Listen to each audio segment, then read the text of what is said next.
kuna maumivu ambayo hayafi,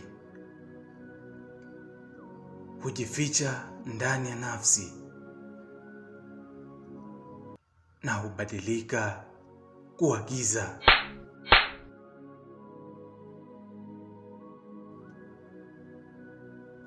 Alishuhudia mama yake akifa mbele ya macho yake mwenyewe, na ukweli ukazikwa hai. Alikuwa akiwa na majeraha yasiyoonekana, akiamini mapenzi ni mtego na mwanaume ni adui. Na ndipo mauaji yakaanza. Vifo vya kutatanisha vinaendelea.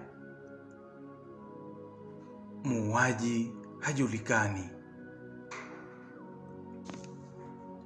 lakini nani angeamini kwamba muuaji huyo ni msomi wa sheria na sehemu ya mfumo wa haki. Usiku alikuwa mwanamitindo, mchana mpelelezi, lakini moyoni alikuwa vita.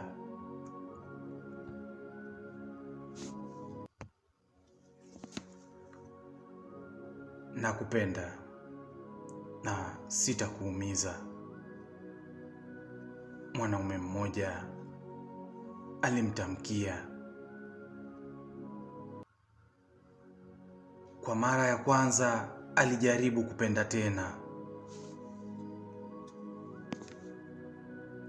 lakini hofu ilikuwa kubwa kuliko mapenzi. "Usiniguse,"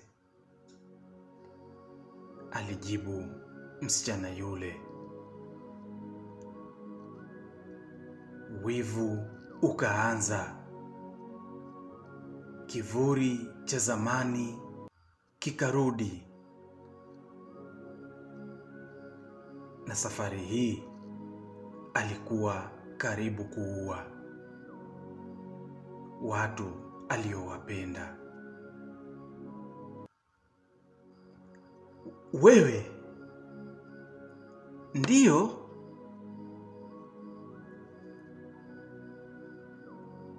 "Mwanangu, acha giza. Umechagua mtu sahihi."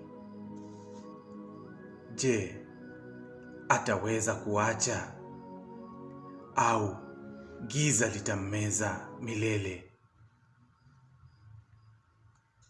Na je, haki itapatikana? Unakamatwa kwa tuhuma za mauaji. Hii si hadithi ya mapenzi. Hii ni vita ya nafsi. Hii ni giza la mapenzi. Inakujia hivi karibuni.